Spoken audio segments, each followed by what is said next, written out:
नीली आँखों वाली लड़की। राम राम। सुबह सुबह किसका मुंह देख लिया। ना जाने आज का दिन कैसे बीतेगा। अम्मा बड़बड़ाए जा रही थी। क्या हुआ अम्मा, किसका मुंह देख लिया जो इतना बड़बड़ा रही हो।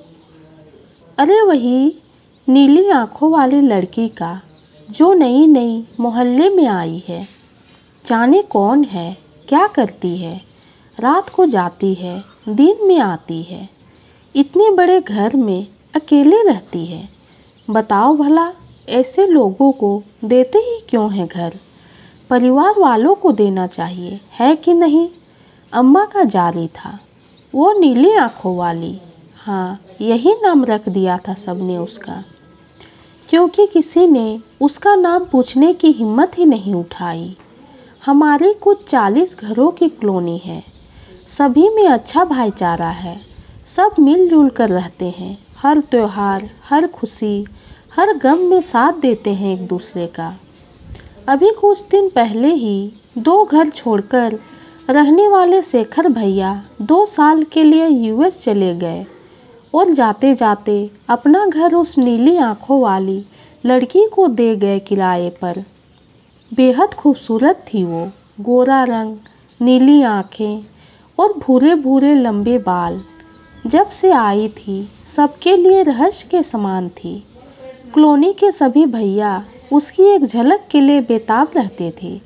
भाभियाँ तो जल भून के आधी हो गई थी। हम जैसे यंग लड़कियों के लिए स्टाइलिश आइकॉन थी और अम्मा जैसे लोगों के लिए तो किसी आफत से कम नहीं। ना जाने क्या क्या सोच लिया था उनके बारे में। हमने कोशिश की कि उससे बात करें, पूछे कौन है, क्या करती है, लेकिन कॉलोनी की सभी अम्माओं की सख्त हिदायत थी कि कोई उनसे बात नहीं करेगा। हम सारे त्योहार मिलकर मनाते और वो बेचारी अकेली बालकनी में खड़ी देखती रहती। उस दिन हम सभी बस से पास वाली पहाड़ी देवी के मंदिर गए थे दर्शन के लिए। शाम हो चली थी। ना जाने कैसे बस अनियंत्रित होकर खाई में गिर गई। जान माल का तो नुकसान नहीं हुआ, पर सबको गंभीर चोटें आई। सभी को पास के अस्पताल ले जाया गया। सभी दर्द से कर्रा रहे थे कि तभी डॉक्टर का कोट पहने वो नीली आँखों वाली लड़की दौड़ी दौड़ी आई। अरे आप लोग, ये हादसा कैसे हुआ। आप बिल्कुल भी चिंता ना करें, मैं हूँ ना, कहते हुए जल्दी जल्दी नर्सों को और साथी डॉक्टरों को निर्देश देने लगी। हम सभी का मुंह खुला का खुला रह गया। अम्मा इतने दर्द के बावजूद भी पूछे बिना नहीं रह पाई। तुम यहाँ? हाँ, मैं डॉक्टर हूँ ना। तभी किसी ने पीछे से आवाज़ दी, डॉक्टर माला, इस पेशेंट को देख लीजिए। और वह मैं अभी आई कहते हुए चली गई। 2 दिन हम वहाँ थे। हमारे इलाज में कोई कमी नहीं होने दी उसने। प्यार, अपनापन और सेवा भाव तो जैसे कूट कूट कर भरा था उसमें। आखिर हमने उनके बारे में एक नर्स से पूछ ही लिया। उसने बताया कि माला जब 8 साल की थी तब उसके मम्मी पापा यूएस शिफ्ट हो गए, लेकिन माला को इंडिया और इंडियन कल्चर से बेहद लगाव था, इसलिए उसने इंडिया को अपनी कर्मभूमि चुना। अक्सर नाइट शिफ्ट होती है उनकी। बहुत अच्छी डॉक्टर हैं। हम सबका सर शर्म से झुका जा रहा था। अपनी सोच पर घिन आ रही थी सबको।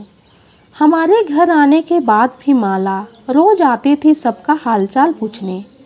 सबके ठीक होने के बाद कॉलोनी वालों ने पूजा रखवाई। अम्मा ने पूछा, अरे नीली आँखों वाली, नहीं नहीं, माला बिटिया को बुलाया कि नहीं। अम्मा, सबसे पहले उन्हीं को बुलाया है, भाभी ने कहा। फिर तो माला हम सबके परिवार का हिस्सा बन गई। राखी वाले दिन सभी भाइयों को मेरा कोई भाई नहीं है ये कहकर पकड़ पकड़ के राखी बांध दी। अब वो भाभियों की प्यारी ननद बन गई थी। अम्मा लोगों की बिटिया और हमारी दीदी। आज माला वापस जा रही है। उनके पापा की तबीयत खराब थी। अब शायद कभी वापस आए ना आए। हम सभी बेहद दुखी थे। अम्मा तो रो रो कर बेहाल हुए जा रही थी। एक सुंदर सी बनारसी साड़ी देते हुए कहा, बिटिया अपनी शादी में पहनना। माला अम्मा को गले लगाते हुए कहा, अम्मा शादी तो मैं यहीं करूँगी, अपने इस परिवार के बीच, ये मेरा वादा है। और वो चली गई। नीली आंखों वाली लड़की, तुम सचमुच बहुत याद आओगी। सच है ना, हम किसी को बिना जाने समझे ही अपनी राय बना लेते हैं। शायद हमें अपनी इस गलत आदत को बदलने की ज़रूरत है। और वसुधैव कुटुंबकम ही तो हमारे देश की पहचान रही है। ये कहानी आपको कैसी लगी कमेंट में ज़रूर बताइए। कहानी पसंद आई हो तो चैनल को लाइक और सब्सक्राइब कीजिए। कहानी सुनने के लिए आपका बहुत बहुत धन्यवाद।